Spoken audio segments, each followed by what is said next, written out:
I learned a lot of things. Everything I learned about business, I learned from stand-up comedy. Everything. And I went to college at NYU for business, and it says business in my degree. That's a bunch of bullshit. I did not learn anything about business from class. I learned everything I learned about business from stand-up comedy. Welcome to the Roofing CEO Playbook podcast. Build it to sell it. We're here to cut through the noise, all the rhetoric, to show you how to build your roofing business, make it profitable, where you make a boat ton of money, and the cherry on top, when you're ready to sell, you can sell to a private equity firm and change your family's life.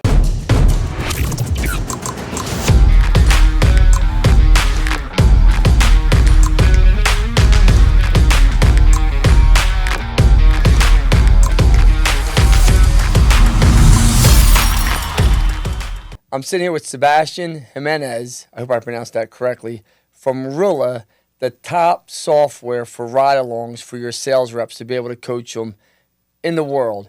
I mean, this company's just grown, spiraled out of control with just growth, and this kid is a young entrepreneur.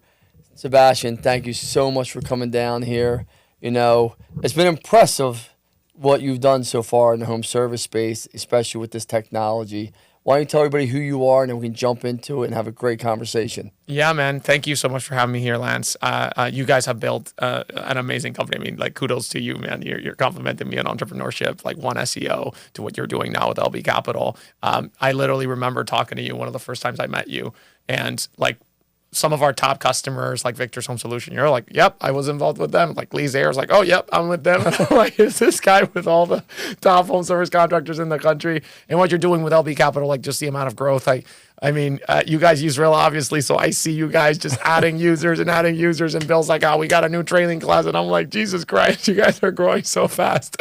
Yes. And I think it's because one of the things that you do really well, which is like the top entrepreneurs, you kind of run it like a tech company, like you're almost like a software tech company that sells roofs, right? So it's really impressive to watch.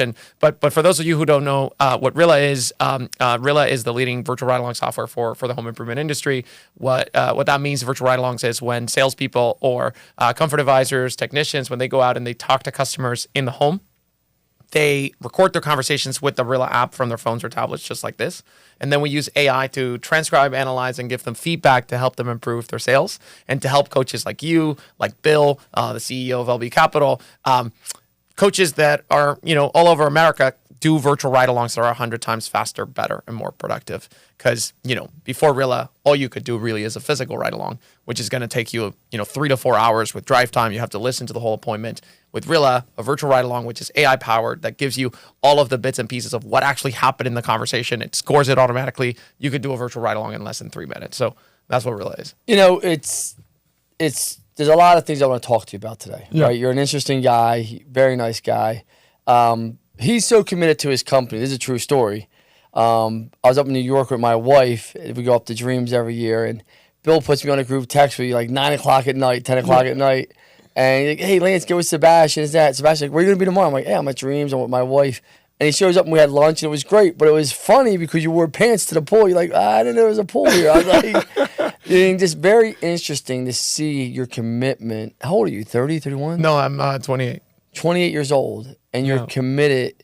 Like, you live and breathe. Like your parents must be so proud, because like there's not many 28-year-old kids out here doing what you're doing. Yeah, not kids. Sorry, man, but there's not many. Yeah, I mean, it's funny that you say that. I feel like one of the oldest people I've realized, because the average age is like 23, 24 years old. And it's like you said, I call them kids. It's like kids like me who just out of college, super hungry, insanely hungry, just wanting to learn. Like, our sales team is basically a bunch of D1 athletes that we hired straight from college. And these are guys that are making millions and millions of dollars of annual recurring revenue for our company, making a lot of money because they're super hungry. We coach them. And to me, you asked me, like, oh, I'm super committed. To me, is I don't know anything different, right? So I've never had a job. My mom calls me perpetually unemployed. I really never have had a job. Before this, I was going to be a stand-up comedian. So I used to do stand-up comedy in New York City. And one of the things that I learned a lot of things. Everything I learned about business, I learned from stand-up comedy. Everything. And I went to college at NYU for business, and it says business in my degree. That's a bunch of bullshit. I did not learn anything about business from class. I learned everything I learned about business from stand-up comedy. And one of the things that I learned was, as stand-up comedy, like the Kevin Harts, the Dave Chappelle's, the Bill Burrs, the Louis C.K.'s, it takes about 10 to 20 years to really make it as a stand-up comedian. So as a stand-up comic, you're going to be poor and make no money for at least 10 years. Yeah. So you're prepared for it. When I started my first company out of college, and we could talk about how I got from stand-up into tech, but when I started my first company out of college, I remember there's a quote by Steve Jobs that says, like, the difference between the people who are the best entrepreneurs in the world and the people who don't make it is just that the ones who do make it, they don't quit. That's one of the main differences. I truly believe that. They just keep going. They just keep going. And one of the things that we did early on, I mean, I started my first company when I was 22, right out of college. Company didn't go anywhere. We made a little bit of money that we threw and put into Rilla. Rilla, we started in 2019, and for the first 3 years, from 2019 to 2022, we made $0. We made no money. It was all the founders living in a tiny little apartment in New York. People think it's like California, the garage. It's not a garage. It's like a shitty little apartment in New York. I know it is. me and Bill lived in one together before. Yeah, exactly. So no windows, all dark.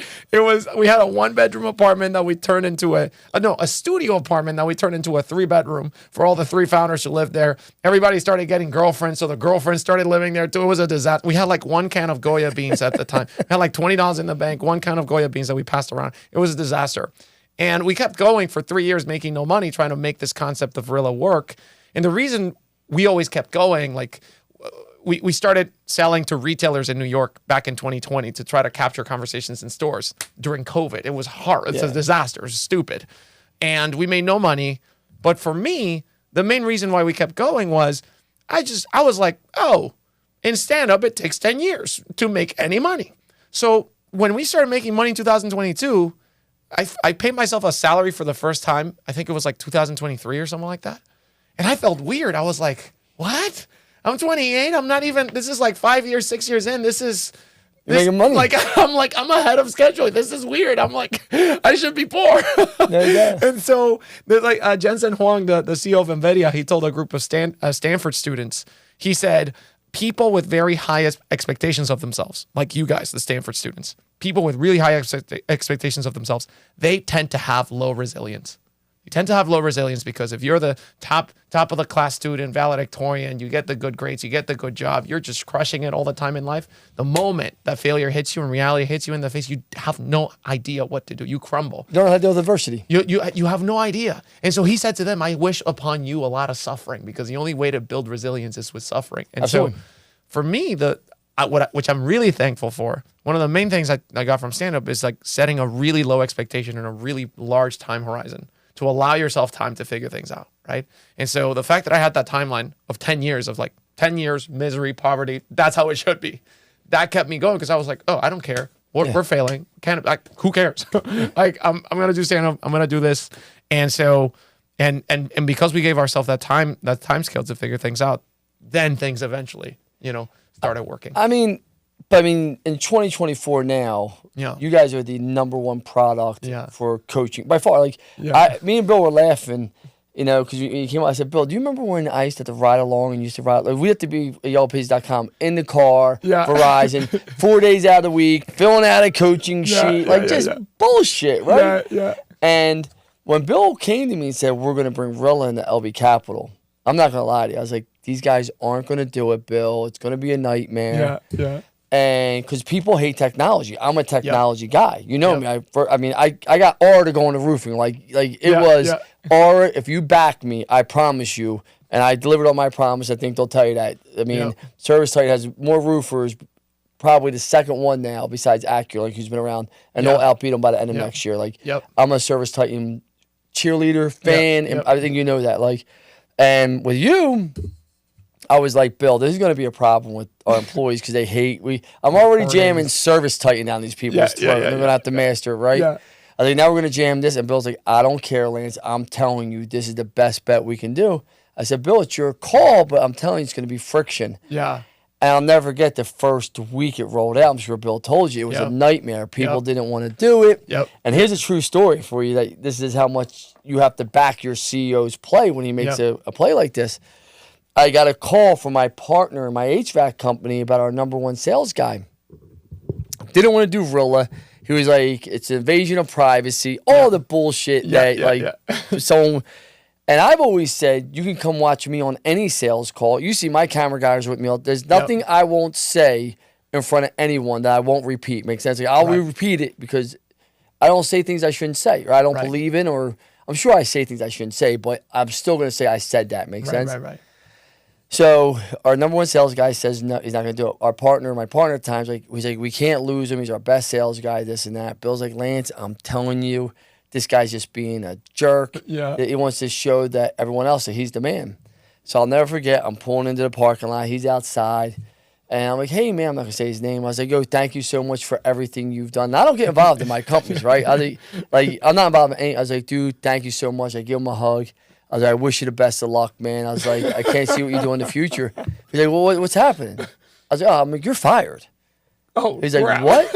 He's like, this is our number one sales. It's a true story. Yeah. He's like, what do you mean I'm fired? I'm like, you're fired.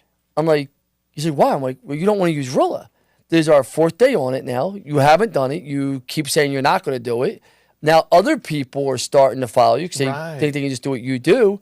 And I can't have that. I don't care about your sales numbers. I'll get another salesperson. If it takes me 3 salespeople to make up your numbers, I'm okay with that because they understand the way the ship's going. Yeah. And he's like, I can't believe you're just going to fire me. I said, well, I can't believe you're not willing to do what's best for the mission of everyone. I said, if Rilla lets us help the weak. Yeah. He's like, what? I'm like, it lets me help the weak. I said, my mission in life is always not about the strongest men to be their friends. What about the weak people? Why are we not rising them up, coaching them, helping them, making them better? They have families, they have kids, they left other companies with family members to come join us, to join our mission, and you're messing with the mission, and that can't happen. That's unacceptable. He was using Rilla. He said, if you don't fire me, I'll use Rilla on my next call. And let me tell you something.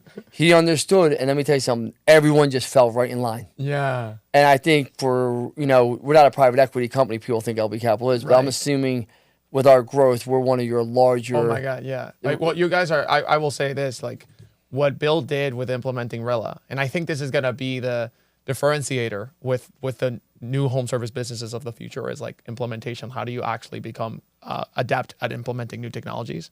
And what Bill did, what you guys did with LB Capital, like the speed at which you did it, like all the things that you're telling me, these are like normal things that happen with Rilla. First thing, first day, first week, friction. It's like, oh my God, we got to battle this out, right? Because it's a natural stage fright that people get when they know they're being recorded, when they know that they're like the number one fear in America over the fear of death is public speaking. Absolutely. Right? So people do not like other people watching them, you know what I mean? On a stage, on a recording, it activates your fight or flight. You're literally terrified of being recorded. That's like a natural human response. And it's called the Hawthorne effect. Like the Hawthorne effect is the effect that happens when people know that they're being studied or reviewed or recorded. Senses get activated. You get into fight or flight. And then after, the Hawthorne effect, after you're exposed for like a few hours, it's like when people see their reps role playing. At first, they're kind of scared if they're new, right? They're like, oh my God, I don't want to be in front of the class role playing. I'm going to mess it up. After a while, they kind of forget about it. It kind of just becomes part of like the job and they forget that it's there. And so the first week with Rilla, all the friction goes away, but you have to be able to have the leadership to go over that. That friction is there. And so if you don't have the leadership and the buy-in from the top to all the middle managers to the top of the sales team, then the implementation is not going to be as successful as it could.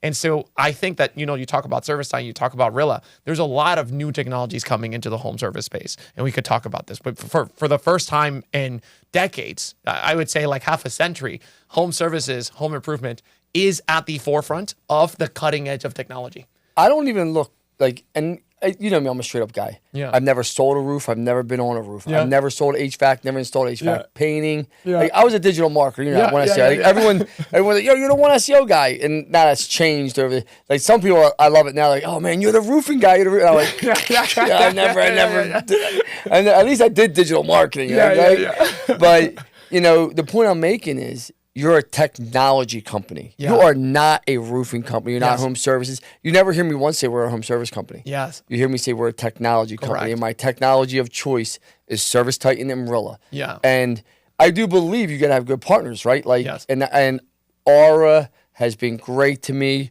I love him. The Brian French. I can name every single Abby. Like, you name, I can name you. Give me a department, I can tell you who runs it over there. Chris Petros, like. Yeah. Because that's what a partnership is, but both people got to deliver. ServiceTitan gives me every metric I need, every KPI. Yeah. Rilla and I'll pull up the email on my phone. I'll bring it up to the screen. Yeah. The other morning I woke up because I don't listen to the Rillas. Yeah. You because did this my daily team does. sip. Yeah. I get the daily sip, and I saw 4 of my guys, and 2 of them were my best producers. Yeah. Didn't use it the day before. Yeah. I just emailed it. I put it right on them, and I said, guys, you got to use Rilla every single call. No questions asked. I'm not asking. One button. Correct. They both responded back. We're so sorry. Yada, yada, yada. Like, they know. Yeah. But you're right. People are so afraid of losing somebody. And this is what I'll tell everyone out there. Yeah. What Rilla's done for us, and you can use this for everyone. Okay. Rilla's helped our close rate go up drastically. It helped my A players are always going to be A players. I tell everyone, Rilla's not going to impact your A players, in my opinion, too much. A players figure out a way to be A players. Yeah. It's helped us tremendously with our B- and C players that we probably would have had washed out. Yeah. Because we let them listen to each other's calls. Right. So we actually let them, so we have Correct. a library. We make a Rilla library. No, it sounds crazy. Yeah. And they're allowed to listen to all each other's calls, and they get excited, and they coach, and they talk about it. And A players, true A players, want to help the B and C players. 1000%. They always They're do. leaders. They are. They want the team to grow because they know, okay, the selfish top performer who's not a leader, they care about themselves. They're going to be like, oh, I'm going to share my secrets with all these people. But the good top performer, the leader, says, oh, if I share my secrets and the team can win, well, what does that mean? The company's going to grow. The brand is going to get stronger. I make We're more gonna money. Get more leads Correct. because the company's going to be more well-known. So my team wins, I win. And the best salespeople they work as a team. They want, right? And so it's been instrumental for us on coaching our B and C players to where the only turnover we have is if you truly just don't want to be coached. Yeah. Because it's so easy. We go in, we listen to recordings. I mean, you know Mike Shell, Yep, you know Rick. Like, all of our sales leaders love it. They enjoy it. And I don't think, and I think there's 3 things that truly made LB Capital grow as fast. I mean, you see the growth. I mean, I think we have 100 people on Rilla now after this week. Yeah. You know, and that's inside of what, 7 months, 8 months? We started, 7 months. 7 months. We started in February. So instead of 7 months, I think we started with 20 licenses and we're over 100, right? So just think about that, right? And I really believe without Rilla, without Service Titan, and Beacon, the supplier, because Beacon, believe it or not, Ethan, I always say this, he took me from being a roofing, not knowing anything, To showing you the ropes. to showing me, and he didn't have to, he was just a supplier. Right. But I think he said, this guy's crazy enough. Yeah, he's gonna do something. He's gonna do it. He's not coming in here. This guy doesn't have to work, and he's just building out this 30,000 square foot office. Yeah. He's serious. Like, he's going after it, and Service Titan gives me every KPI, and I think you guys integrate with Service Titan. That is correct. I mean, it's a one-stop shop if you take Service Titan, Rilla, and integrate. And now Service Titan's integrating with Hover. I got that to happen for roofers. And you're using the HVAC space. I know that. Like, that's your. But roofing now, I'm assuming you're going to go after that market because I believe that's the second best market out. I think it's the first best market. You just happen to be in HVAC first. Well, so actually, we actually started. We are known now as. It's like funny how you say like I was the SEO guy. Now I'm the roofing guy. It's so funny. We were originally the roofing guys because we started in roofing. So our first customer in home improvement was the StormGuard Roofing Company. Okay. And that was our first customer in home. They were the ones who showed us this massive galaxy of home improvement that we had no idea existed. I've been living in New York City my entire adult life. I didn't know what a shingle was when I started. I went to RoofCon. I went to RoofCon 2021. I don't know if you were there. Yeah, I'm good friends with Hunter. I went to RoofCon 2021. And that was my first roofing conference, right? Because I had met the StormGuard Roofing Company, and they literally like pulled the product out of my hands. I'd never seen that. I reached out to them on a Monday. They got back to me on a Tuesday, and on Wednesday they bought. It's like the fastest sales cycle I'd ever seen. And I was like, and then by the next Wednesday they were telling me, this is the best thing ever. I'm like, what are you guys, roofing? What is that? I go to RoofCon, and all these people talking about like shingles, man. Yeah, my solar powered shingles. I'm like, dude, I don't want your shingles, dude. What is this? Is this like a vaccine conference? Like, is everybody sick here? Like shingles. And I was like, so roofing was first, then exterior remodeling, with our friend Dave Geiger with PJ Fitzpatrick. Yes. So then because Dave owns PJ Fitzpatrick, And he Horizon owns Rise, Services. And so then he was like, have you ever heard of HVAC sales? And when we started there, HVAC just like took over, and now people know us as but we really started in roofing. It could go for any home service as salespeople. Correct. I mean, I wish I would have started day one with you when I started LB Capital, because I think I'd be 3 times bigger. Yeah. Because we don't ride along anymore on any sales calls. It's just virtual. It's just, we listen, we coach, we listen, we role play, we coach. It's funny because I asked Mike Shelley, I said, Mike, if you rode with a rep, and this was like probably 3 months ago when we were just having lunch, and I said, if you rode with a rep, how many appointments would you do? He goes, probably 2 a day, because I don't do all 3 just because it is. And you're in the car, drive time, and this and that. I said, how many Rillas do you listen to a day?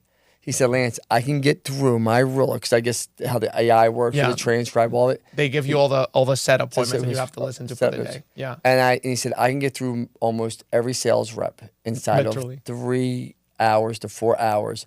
And he goes, I pick the ones that close sometimes. And he goes, I ran them. And he goes, then I go back, I have my notes, and we go back and listen, and we coach, we listen, we coach. I'm like, for the investment, I just literally made 20x on my money, 30x, probably like more than that, truthfully, if you look at it, right? Yeah. But people will still challenge you because they don't want to embrace technology. I mean, why do you think that is? Because I just think people hate technology. I think people hate change. Yeah, 1000%. That's totally, I mean, there is that with any new technology, service sign, that's just the nature of new technologies. People don't like changing. That's why it's called disruptive, right? Because it disrupts an existing process, a certain way that people are accustomed to doing things, and people don't like changing the way that they are accustomed to doing things. Like, people don't like that. It's annoying. Like, you have your routine, you have your set ways, and it's annoying to change your ways, right? It's annoying. And especially with disruptive technologies, it's like it changes the whole landscape. Sometimes it literally changes industries, like with the car. It took away all the people that rode horses, like the chariots, all those things, and it changed the industry, right? So disruptive technologies people don't like. Rilla has this additional friction, which is, okay, now I'm going to be recording my reps. The reps are not going to like it. So they're going to, it's like, the friction of implementing a CRM, like it's adding a new technology to the stack that you now have to coach them on how to use. But now there's also this friction. It's like when the people put the cameras on the trucks with Samsara, it's the same friction. You're going to put the cameras on the trucks as well, and they don't want to be recorded. Now the camera's on them all the time. It's like they don't want to use it. So you have to go over that friction. That's the 2 frictions that we see. But on the technology piece, managers that used to do physical ride-alongs, right? Some managers, they love doing physical ride-alongs. It's like the most favorite part of their job when they get to go out there and they get to visit like a beautiful house and meet the customer and meet the rep. A lot of managers used to be sales reps, right? So they love going out there. And so when you tell them, hey, now we're going to be doing virtual ride-alongs, they're like, I'm going to be in the office? They're like, huh? I don't want to do that. So there's a friction of the workflow. I was like, now it's like the different workflow. So what we saw with Rilla, and this is what we were talking about this before the podcast, is that when you have a new technology, the best businesses built their businesses around the new technologies, because the new technologies allow you to change your business processes, right? So with Rilla, some of the best companies that we have using it, their coaches are coaching remotely. We have a company called Momentum Solar. Momentum Solar. They're in Jersey, right? And New Jersey, all over the Northeast. They used to have sales managers that were kind of salespeople, but they used to go out on the field. And after Rilla, they said, hey, instead of having sales managers, we're going to have trainers. We're going to have a training department that's going to coach the nation, like from a central location. We're going to coach the entire nation from one central location, because now we have remote sales trainers. We have one of our customers who she lived in upstate New York. Her team is in Manassas, Virginia. She coaches all of her reps remotely before she had to travel. You know what I mean? So now we have people that their whole job is... You're taking that as like, you're not paying for expenses, for traveling, hotel. So in our training center here that you see, we have a class in here right now. They listen to probably 20 to 30 Rillas over a 2-week period of time of our high performers. So they could get trained. And the low, because they're listening to it live time. Like you can't buy that. You can't. And people are like, what do you mean you can't buy that, Lance? I'm like, where can I go put 20 trainers? There's 22, 3 people in there right now? And have them listening to a sales call, multiple ones of our winners. And then some of our people that need before they even go out there. Before they even go out. So now they're much more prepared. The way that I compared this new technology of the virtual ride-along is kind of like emails to letters, right? Before there was email, people used to send letters to each other. Of course. And if you looked at how to send a letter, like the amount of time that people were spending sending letters, it was actually not that much time compared to email. Like there's about 1 billion people in the world right now, professionals that work in jobs, that spend about 2 hours a day on email. There's like 200 million of those, or 100 million of those are in America. 100 million people in America literally spend 2 hours a day on email. Oh, I believe that. And so before, when there was letters, people were not spending 2 hours a day sending letters. No. Why not? Because the letter was cost prohibitive. You had to be of a certain amount of, social status, wealth to be able to just have the ink and get the letter. You have to write the letter on pen and paper. You have to send it to some guy who's going to get on a horse. You got to put it on a pigeon. You have to wait 3 months for the other person to answer, to write a letter back. With email, now it happens at the speed of light. What's so interesting to me, we thought that Rilla was going to be about saving you time. But as you just said, your coach, instead of doing, it's not about saving actual time. It's about being more productive with the time. So your coach, who used to spend a day doing a ride-along to see 2 appointments, and it would take him 6 hours, now he's spending 3 to 4 hours, maybe 5 hours on Rilla, and he listens to all the appointments, not just 2, right? Of course. So the same thing with email. Email made us so much more productive at sending letters that we now spend more time, and it opened up a universe. It's like a whole industry of emailing. Google is on Gmail, and there's so many email clients because it's an entire industry because it's so fast. The same with Rilla. Before people use Rilla, we ask them, how many ride-alongs do you do? Like, when was the last time you do a ride? And the number one answer that we get from managers is like, not enough as I should be. Because ride-alongs are so cost prohibitive. Of course. And it's like, oh my God, I know I have to do them, but I don't do them because it's so cost prohibitive. It's like, now with Rilla, you are expanding the universe of ride-alongs. So people are actually doing more ride-alongs now than they did before. It's this, and I say, and I'm 50 years old, so I rode along a ton in my career at AT&T and Verizon. Yeah. Appointments bust, you get in a car with someone, they're not there, you just wasted your day, things go sideways. Here, you don't have to worry about that. I got 30 options every day of who to listen to, who to coach, how to get better, underperformers, highest performers. And, I look at it this way. I'm in 7 different states now, as you know. Just the travel time for my trainers to get out there, all those things. I'm saving a ton of money. Do we still have to go to these locations? Absolutely. Yes. I don't think you replace ever feet on the ground. Absolutely not. But this is the best. And this gives you the visibility when you're not on the ground, which you can't be on the ground every single time. And this is, and bigger than that, and this is what I said to the gentleman that didn't want to use it. I said, this is so much bigger than you. I said, LB Capital has multiple people that trust me with their lives. You got to think about it. I have hundreds of employees, as you know. They all have mortgages. They all have homes. They all have cars. They all have children. I take my leadership, as you know. I don't go to bars. You saw me in New York. I didn't leave my wife's side. Like, it's just, I'm not a heavy drinker. I don't do drugs because you have to lead by example. I truly believe that, right?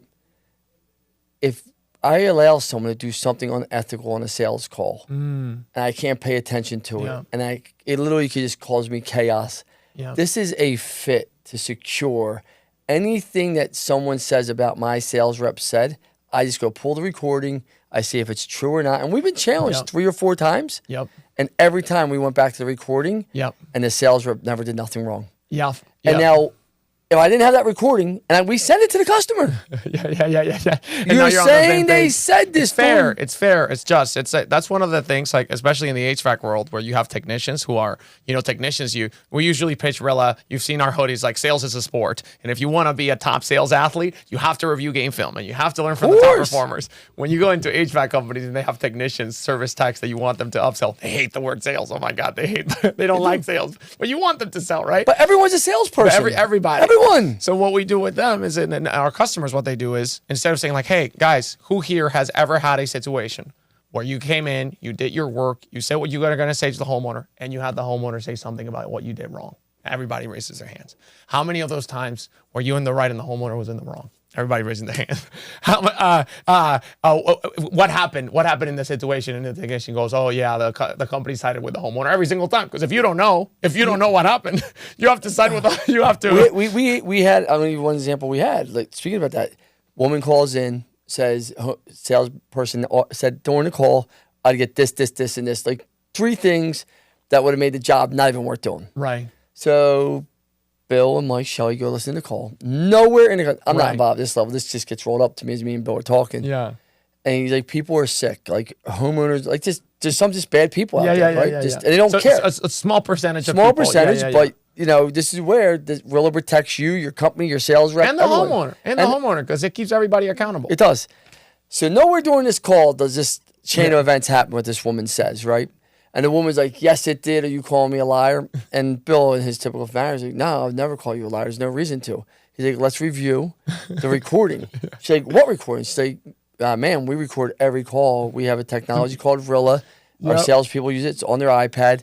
Every single conversation from beginning or end is in there. It can't be edited. We don't have access to edit it. It sits on their server, and we have the recording. We're going to send it to you.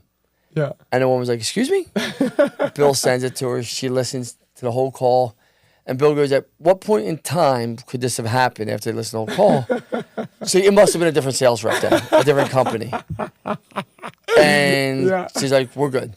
Yeah. But we would have wind up doing that work. Oh, it's losing money. The rep would have gotten in trouble. Like, of course. And, that's where,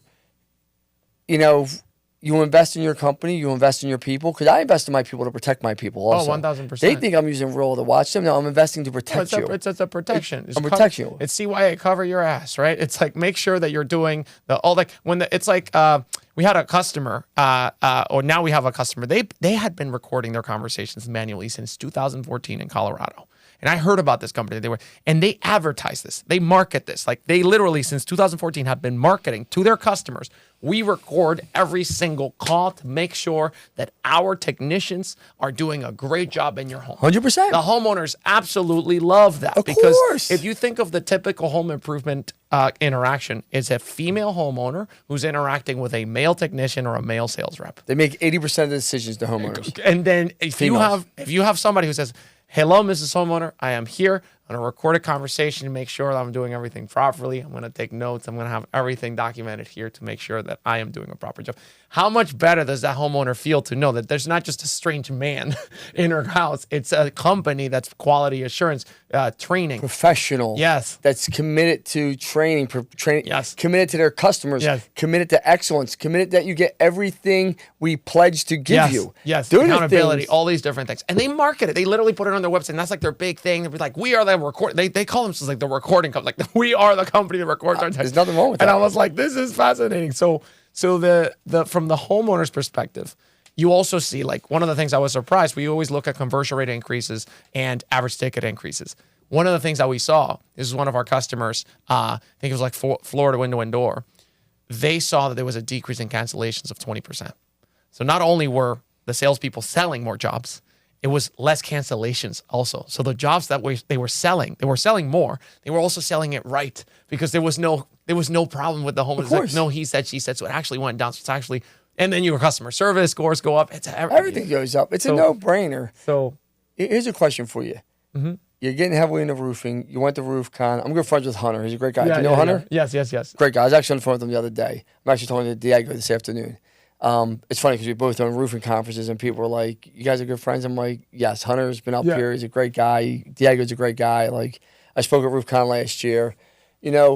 I guess, as you get in there, what do you think the difference is between roofing companies and HVAC companies, and how would it really impact? Because I see no difference, but I'm just curious to what your thoughts are. So what we've seen with the roofing companies, and you guys are doing something really, really cool, which is that you're taking a lot of the learnings from home services into roofing, because one of the things that we see in roofing is typically like, hey, listen, we are a roofing company. We're going to set an appointment, and it depends if you're a storm restoration roofer, insurance roofer, or a retail roofer, like a. Which we're all retail. Yeah, we do no exactly. insurance. So that's for roofers that are doing insurance and stuff like that. That's like a different. But for retail roofers, it's typically like the home remodelers. You book an appointment online. You get the call center, confirms everything. You send out a sales rep, and it's like a one and done deal, right? The home service businesses are more used to the recurring customer model where you get calls from customers, right? And it's more like a need-based. So the home service, it's like I see the pros and cons of the two industries. The home services, they're better at leveraging recurring revenue memberships, like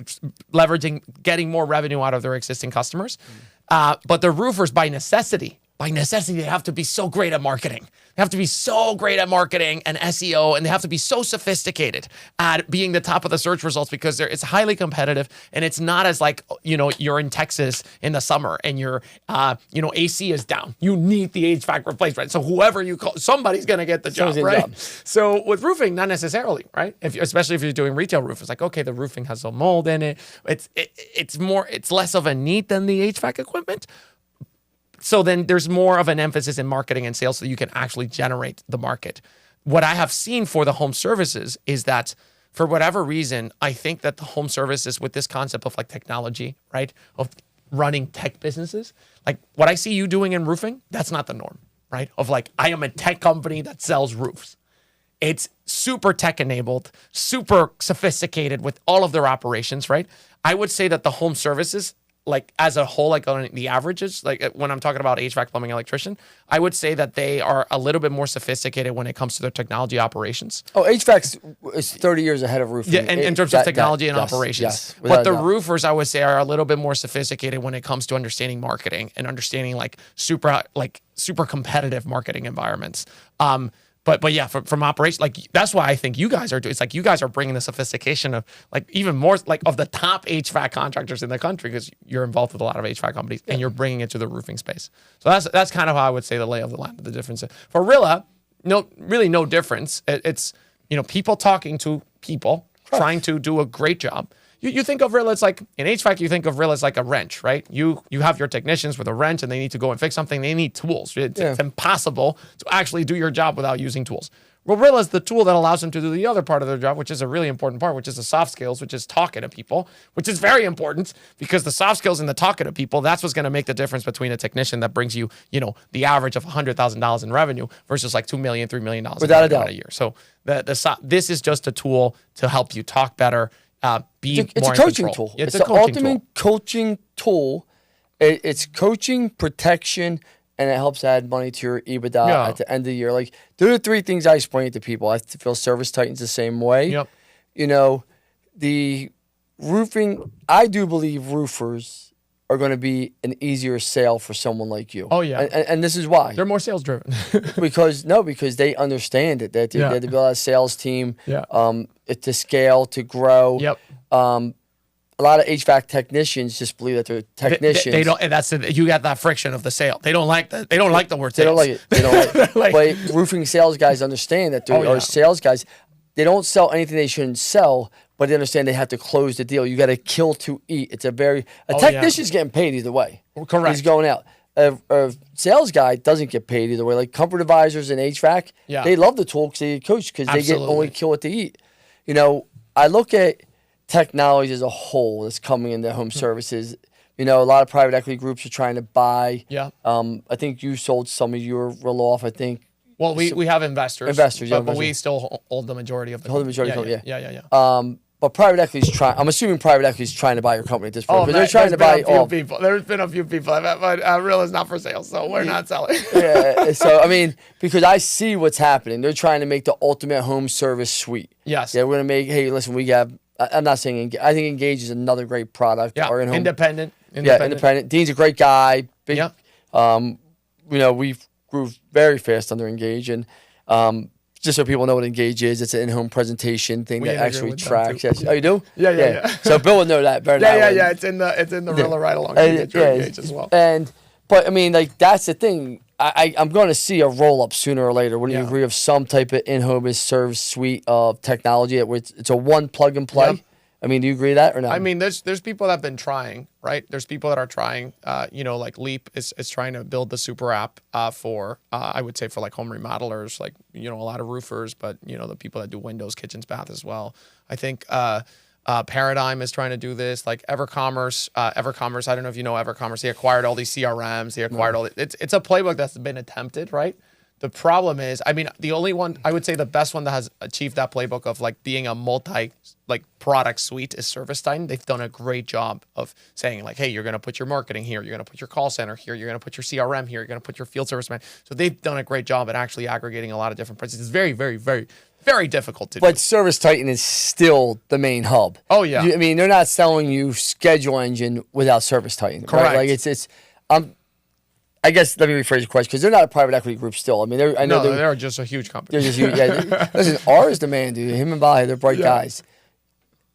You're gonna see a Sun Capital come in, or one of these big, or Bain Capital. You're gonna see someone come in, Apex. Someone's gonna come in and say, "Wait a minute, we got Sebastian over here, we got Dean here, we got maybe not Service Titan. They might not buy Service Titan; it's a little too big, but 6 or 7 of these great technologies that you can use Yeah. in home. Company Cam, I'm sure you're familiar with them. Yep, Another Company great Cam. tool. That Yep. they're integrating that into Service Titan now. But someone's going to say, yeah, we're your one-stop shop for technology. The thing with like, Tell me what's so hard, because I figured someone would have done it by now, or is it just that you guys are just all incredibly smart as shit and you just stay in your lanes and there's never been a roll-up yet? There's been roll-ups attempted, like I'm talking about like EverCommerce and stuff like that, and they do a great job. I think they acquired i360, all the CRMs for home remodeling. The problem with aggregating all these different technologies, for instance, like you think of let's say Engage and Rilla, right? Rilla does virtual ride-alongs. Engage does, presentation software for in-home, like digital presentation, super nice. Like, like great design. There's all these little nuances with great, like insanely great products. Like Rilla, we measure our Net Promoter Score. Our Net Promoter Score is a measure of how much do people actually love your product and how much they like it. The iPhone, when it came out, the Net Promoter Score can go from negative 100 to 100, and 100 is like the highest possible. Nobody gets 100. That means like everybody who you say, like, how likely are you to recommend this product? They say 10 out of 10, 10 out of 10. Like, this is insane. Like, nobody says anything other than that. Apple, when they came out with the iPhone, the NPS score of the iPhone, when it originally came out, like the disruption, new revolutionary product, best smartphone ever, it was 63. Rilla's NPS is 78. So Rilla's NPS is really high. It's way better than the iPhone. I don't know much, but I know numbers. It's higher than it is for our customers, right? We're not such a popular product as the iPhone. iPhone's like mass market for everybody. Yeah. But for our customers like you and customers like Tommy Mello and customers like FHR, for our customers, the NPS is really high. It's like world class. In order to get a really high NPS, a world-class NPS of 70. Anything above 0 is good. Anything above 0 means that people on the average like your product better. In order to do that, you have to do so many little things in the product that people don't even consider. Like it's just so many little things that you have to do in the product to make sure that it's actually world-class, that it delivers the last mile. I'll give you an example of how these stupid little things actually make all the difference. Because people think like, oh, Dean, it's a presentation software. Oh my God, what about PowerPoint? Yeah, but what about making the animations in the slides and making the homeowner be able to touch it? All these little last mile things that you have to do. I'll give you an example. Instagram, right? People think Instagram, okay, they take pictures, you upload it into social media. There was, hundreds of people, like when the iPhone came out with the camera, which was 2010, 2012, there was hundreds, if not thousands, of apps that would allow you to do what Instagram does, which is you take a picture, you upload it to social media, with some filters. Do you know why Instagram was better than everybody else? Like the one feature that made Instagram better than everybody else? Tell me. Okay, so at the time, it was very difficult to upload pictures online because pictures were more heavy files than text. So pictures are, an order of magnitude heavier than text. And in order to upload a picture, all these apps, you have to wait like 30 seconds to a minute for the picture to upload, right? And it's very annoying. So you have a lot of signups, a lot of users. The minute you have to wait 30 seconds, imagine waiting 30 seconds for someone to upload. You churn. Like the customers would just leave, the users. And everybody had this problem. You had companies trying to solve this problem, trying to hack like literally the bandwidth of the internet. They're trying to compress like the compression files. What did Instagram do? CEO of Instagram said, oh, our users love putting filters on their pictures. Let's force all of them to put filters on their pictures. And so the moment you take a picture, the filter thing shows up. The picture's uploading in the background, unbeknownst to the user. And while they're putting the filters, right? So the picture separates from the filters. The filters upload separately because the pictures, the filters are like text files because it's just colors, right? Yeah. So the picture's uploading in the background. And it takes people an average of 30 seconds to a minute to put the filters. Once they put the filters, they click done, the picture's uploaded magically, instantaneously. And that's why they called it Instagram, because it uploads instantaneously, right? That little thing of putting filters, that's one of the things that make them just go above anybody else. That only happens when you have an insane obsession with delivering the last mile of a picture-taking app, right? Yeah. So for you to have a roll-up, right, and rolling up all these technologies, it's just so hard because you have to deliver the last mile on the ride-along. You have to deliver the last mile on the presentation software. You have to deliver think about Company Cam. Company Cam is an app that allows you to take pictures and upload them online, just like Instagram. Absolutely. They're a huge company. Yeah. I don't want to say what the revenue numbers are here, but they make a lot of money. They do. With just a thing, take a picture, organize. They own the roofing space for that. The problem is they don't have all the other stuff, the marketing, right. So that's the why they're service type. So that's what. But that they built a business around this simple little thing of uploading a picture. Why they deliver the last mile, right? I'm going to say this right now. They have some of the biggest cheerleaders, aka Jim Rubert, who's a pain in my ass. But I love you, Jim. I love you. It's one of my guys, one of my partners. Yeah. And he'll go ballistic over company cam. Like, he'll tell people a picture taking app. They deliver the last mile to develop to just create that. And this is one of the things for entrepreneurs that I think it's like. It's much better, at least at the beginning when you're starting, to have 100 customers who absolutely love you, who absolutely will shout and scream like your partner, than 1,000 customers who are just like, it's all right. Because when they say like, oh my God, this is huge, this is a game changer. Absolutely. That's when you're going to get all the customers talking to each other saying like, and that's how you develop, that's how you build a movement, right? Absolutely. To get that high NPS, which is it's a miracle, man. I'm so grateful that we have great customers. Like the only reason we're able to do that is we have great customers like you. We have great customers like all the people that use Rilla. They're the top contractors, and so listening to you guys, understanding your business, that's what allows us to build a great. But you do a lot of work with the private equity firms. Oh yeah. Turnpoint, APAC, like. And people don't understand that. Like, it isn't really that difficult to watch what success is. Yeah. Go watch what the banks do. Yeah. And duplicate. I mean, is it really? I'm not the smartest guy in the world, but I'm like, they use that. Take a look at that. I mean, they're doing that cut over there. It's really not that hard, right? This thing that you said, like, I like to read a lot of biographies of like the greatest minds and businesses. I read the Steve Jobs biography, the Walt Disney biography. I read the Nikola Tesla, Edison. I like to read biographies, and it's so funny how people think like, oh, these big innovators, they just like had an idea and they came up with it like on the successful people, they're just copying the other successful people. Monkey see, monkey do. I say it all the time. Monkey see, monkey do. Steve Jobs came up with the Macintosh after going to Xerox PARC and seeing this new computer that they had called the Alto. That was like in a lab that Xerox, the photocopy machine company, they did not want to do anything with this like stupid computer. They're like, oh, computers? They literally said, the executives at Xerox said, computers, that's for women, like for typing. Like they came up with the word processor, like a Microsoft Word. And they saw the executives at Xerox and they were like, oh, that's just like typing is for women. Like who's going to want to type, right? That's what they said at the time. Steve Jobs saw that and he was like, oh. We're taking that and we're going to build the Macintosh. And they revolutionized the computer. But he didn't come up with the personal computer idea. It was a bunch of, and he was just, this is quality. These people have been working on it for 10 years. It hasn't been able to go to market. I'm going to take that to market. You think of Walt Disney.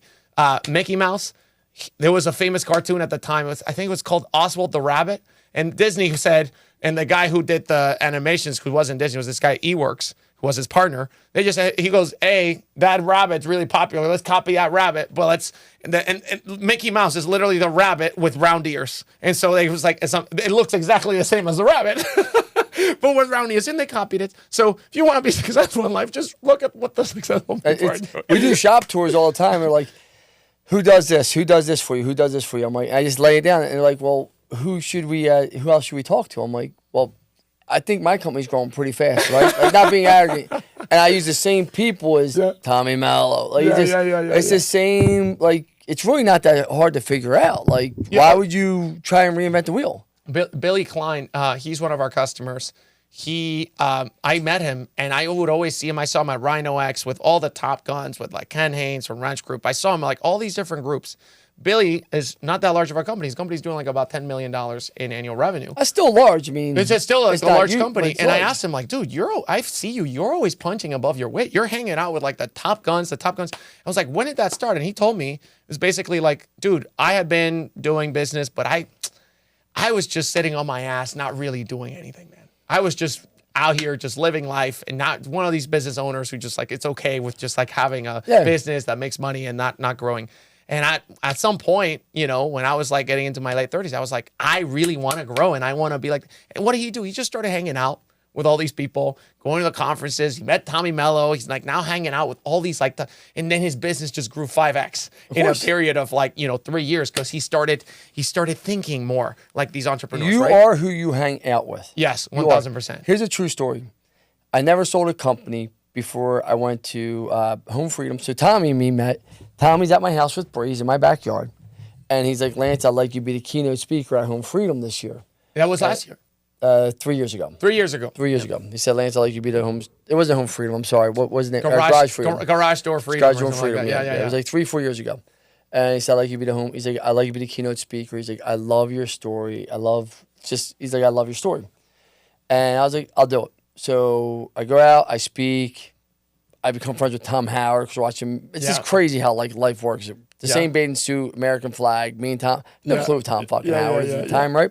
Yeah. But Travis Riggy's up on stage, and he's talking about selling his HVAC company in Phoenix. Yeah. And I hear the numbers, and I'm like, hold on, wait a minute. This company I just bought down in North Carolina ain't too far off from this. Right. I'm like, wait a minute. You can get over 8 figures for this company. So then I'm immediately texting my CFO. I'm like, yo, send me the P&L right now. Yeah. So this is how crazy life works. So Travis Riggy's at the bar having a drink. You know me. I walk right up to him. Yeah. Hey, I'm Lance. He's like, yo, I heard your speech.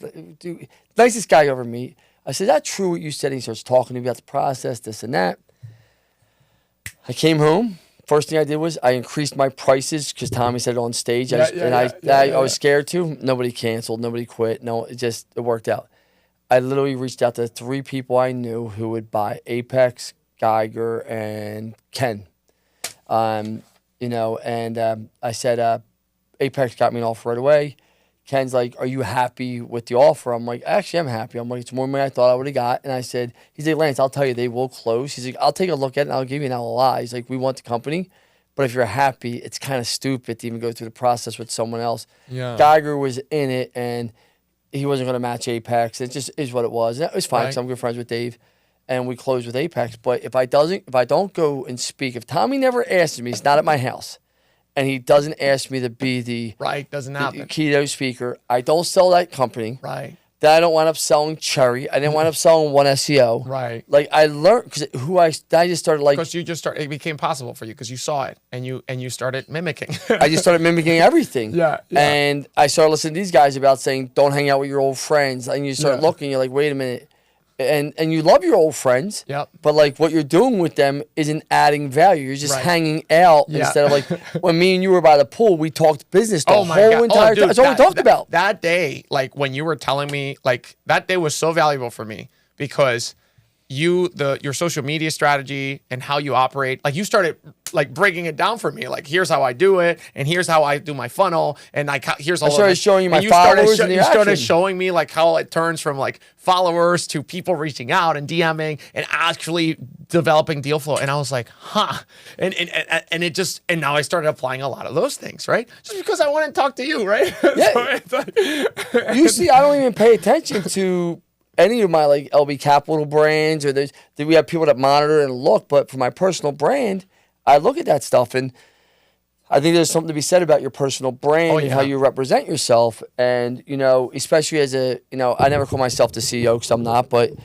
as a leader in this organization with my other leaders, I have high expectations of myself, and I have high expectations of all my leaders and how they handle themselves. Yeah. I'm not a guy that's going to be calling people fat and out of weight, and I have no issue with that for the people that want to do that. And I'm not I'm not going to be that smooth. Like, I am who I am. Yeah. I'm a business guy that enjoys growing businesses. I believe every business should be built to sell. Yeah. As you know, I bought that roofing conference from Dimitri. Yeah. I mean, they get 700 to 1,000 people every year there. Yep. All roofing contractors and siding contractors.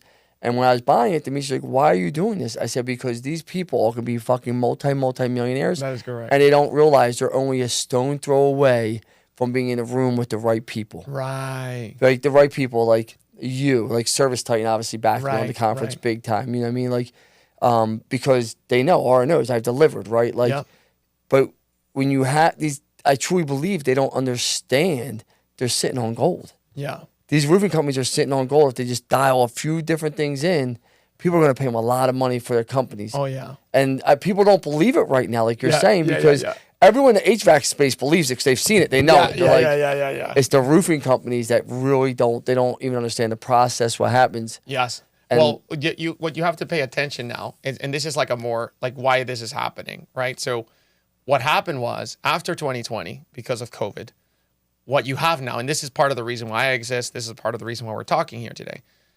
During COVID, there was the biggest gold rush in American history when it came to home services, home improvement businesses. Because the biggest migration from cities like New York into the suburbs happened, right, since the 1950s. We had never had so many people move from cities like San Francisco and New York into the suburbs because they left the cities because of work from home. You don't have to be in the city anymore. So you had a bunch of people going from apartments where I live, where there's no home improvement market, to houses with more space and more. And the first thing you want to do is you want to fix everything, and you want to do your kitchen, you want to do the bath, you want to do the roof, you want to do the windows, you want to fix the HVAC with the new home builder, put some HVAC system you don't like, and blah, blah, blah, blah. And so you expand the market that way. You expanded the market because now people are spending the most amount of time at home ever, because we've never had a time where people are working from home. Like that's never happened. So now people, instead of spending 2 hours, 4 hours of waking hours in home, they're spending 12 hours of waking hours in the home with their families, with their, you know what I mean? Everybody. So now they're using they're using their HVAC more. They're using their toilets more. Their windows. If you're in a home office and one of the windows is not properly set up, you're feeling the cold from the window more, versus before you wouldn't feel it. You only care about the one in your room. And so the roof, you're noticing more. It was like leaky and moldy, whatever it is, because you're spending more time there. And so because of this, you see roofing companies, HVAC companies just started growing like crazy. Like insane. And now the private equity said, holy crap, there's a lot of money in the American home.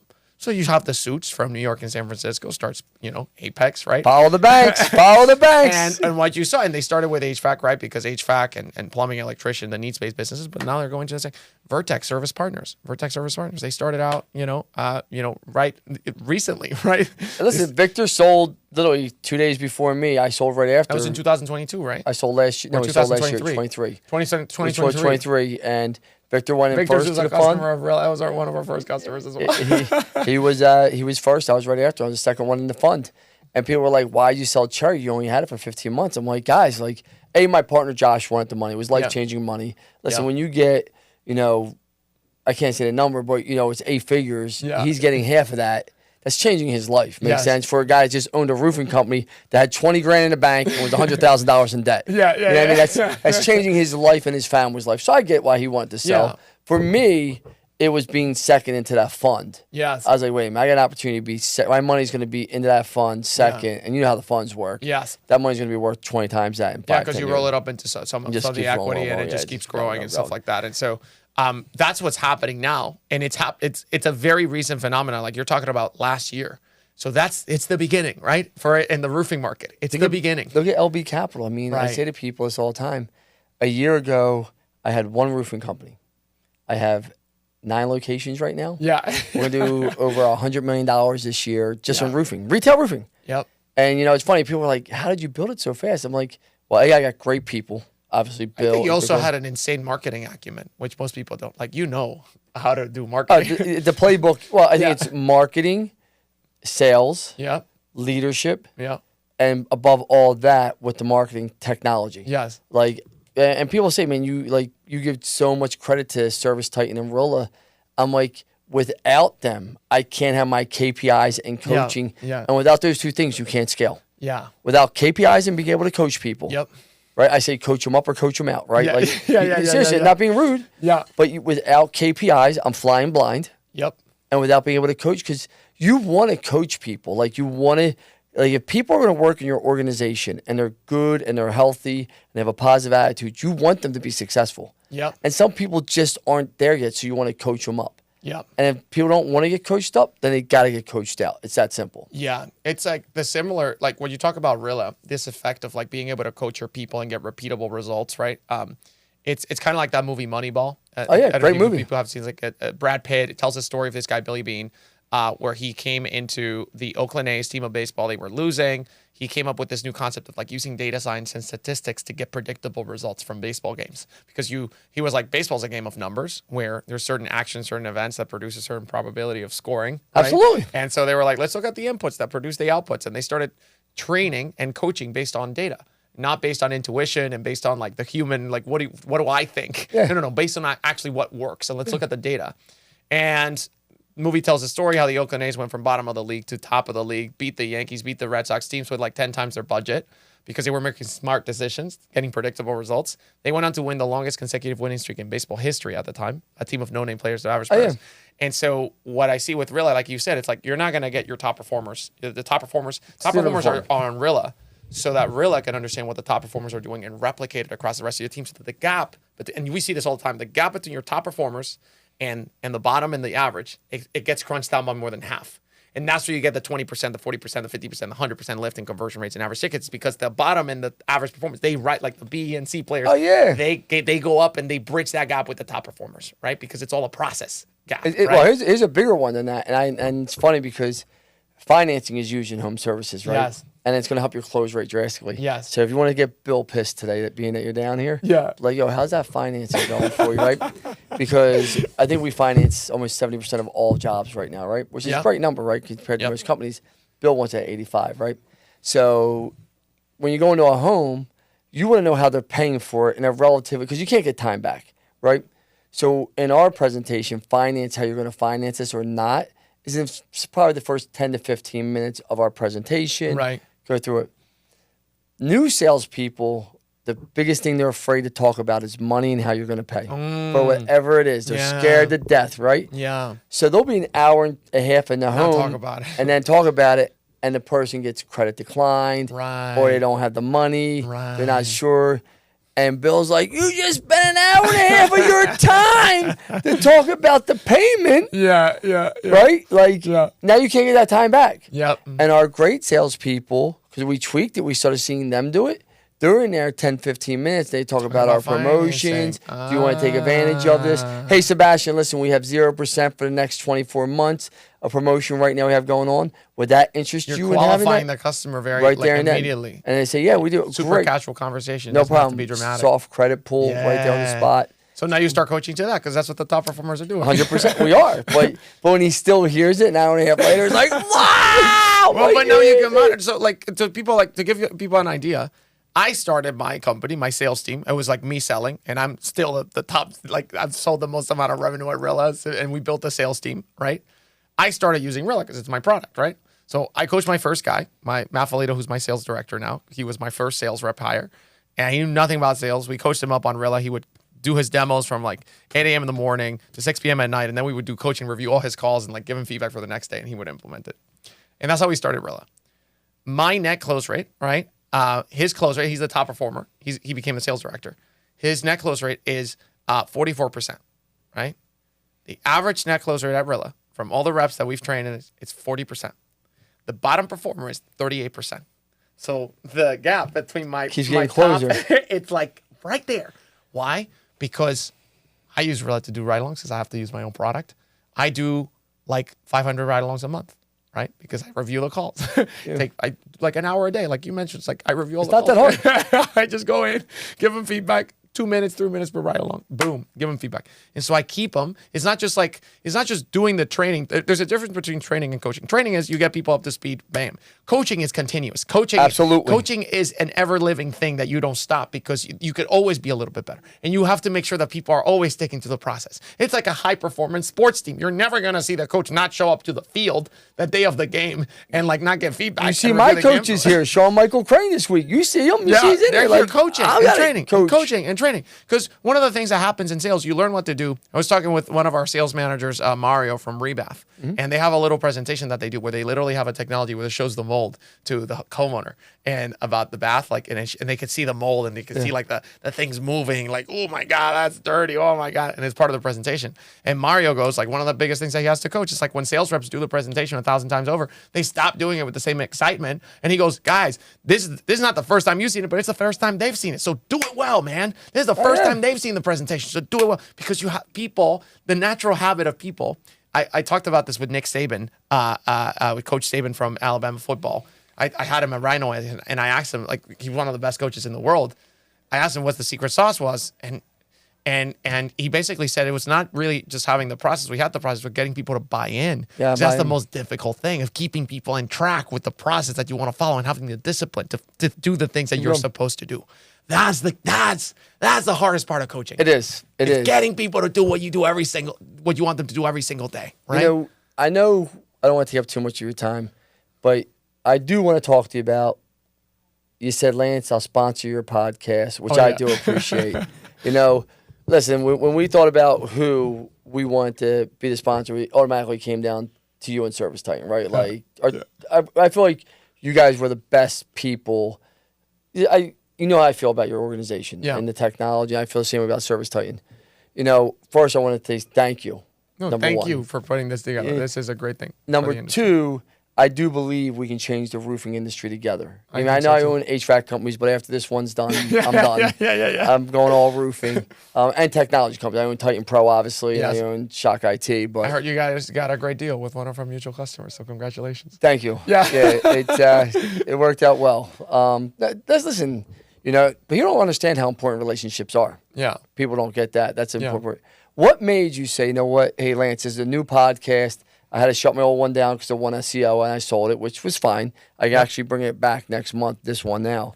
What made you say, you know what, this is the right fit for Rilla? I'm just kind of curious. I figured I'd ask you the question. Yeah. So yeah, that's a great question. And so I'll say this, like one of the things that has made us really, really successful is our focus, right? And what we spend our time, what we spend our resources on. And we have a lot of opportunities to do a lot of things. That's why I've asked the question. And one of the things that we do is we say no a lot. We reject about 30% of our pipeline because we don't think it's customers that are a good fit for us because of the stage that they're at in their business, the way they run their business. I don't think it would be a good fit for Rilla. We don't think they can implement it well, all these different things, right? We want the right customers for the right company. We want the right partners for our company. We say no to a lot of things, right? You will see that there's shows, conferences that we don't go to because we just don't align with the values. We don't align with that brand, right? It's nothing wrong with that brand. It's just it's just not aligned with ours, right? And so when you reached out about this opportunity, what is a Rilla brand about? The Rilla brand is about great coaches. When people think, okay, Rilla's so great, oh, Rilla's all these results, right? Like you're mentioning, like, oh, Rilla increased. It's not Rilla that did that. It's the coaches, your coaches that are out there, Bill, all of the guys that are out there coaching using Rilla. Rilla's a tool for them, right? Absolutely. To go out and do the best work that they've ever done. Absolutely. And so we are all about supporting great coaches. And we honor the tradition of great coaching. You have literally built an entire business that follows that. I've seen it firsthand. I have seen it. Like when I saw you guys implementing Rilla the way you did it, I was like, oh, these people believe that we're aligned, right, on that core principle of coaching, right? Not training, coaching. So that's number one. Like, I want to support great coaches. I think you're doing that for the roofing industry. It's like, hey, you guys are not just roofers putting things on shingles. You guys are great coaches. You guys are great business people, and you can be, right? Absolutely. And making people believe that they can be better than themselves. That's all. That's what great coaching is all about, right? So that's number one. And number two, I think what you're doing for the industry at large, this idea of bringing technology to the industry, bringing great business concepts to the industry, into an industry that's kind of like lacking that. That's what we're all about. Bringing technologies to the trades, bringing technologies to home improvement, technologies to roofing, right? I think roofers are, home improvement, but especially roofers are some of the most entrepreneurial kinds of people, right? They're just really smart people, really daring. There's Peter Thiel, he's one of the co-founders of PayPal, great investor. He says there's an abundance of intelligence in the world. There's a lot of smart people, but there's not a lot of bravery. No. There's not a lot of daring people, and roofers are daring, and they take risks, and they're entrepreneurial, and they want to grow, and they want to scale. And I see you guys, frankly, as spearheading that of like, hey, roofing can be run as a tech company, and it can be become one of the best businesses out there. It can become a brand like Coca-Cola. We want to support that, right? We want to champion those people. We want to champion the best coaches in the industry. And so those are to me, when you reached out, I didn't think about it. Like I didn't make the coach. I just knew it. I said, absolutely, dude. Yes. What do we got to do to make this happen? Because we're just so aligned on those two. I think you should reach out to Josh Sparks. I'm sure you know he is a Findy. I'm going to make that intro.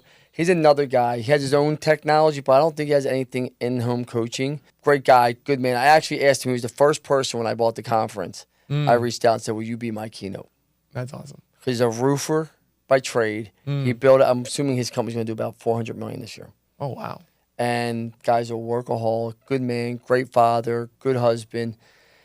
And he believes in technology. He built his own technology for like CRM, all that, because he was just tired of dealing with everyone's bullshit. I'll go build it myself. And I should introduce you to him. But listen, I want to thank you. I mean, I will tell you this. How do people get a hold of you at Rilla, and how do people get a hold of someone at Rilla? If you have not checked it out, and I'm not saying this just because Sebastian's here. Yeah. I've said this now to everyone I met. If you're not using Rilla, you're losing yourself. You're losing, and this is why.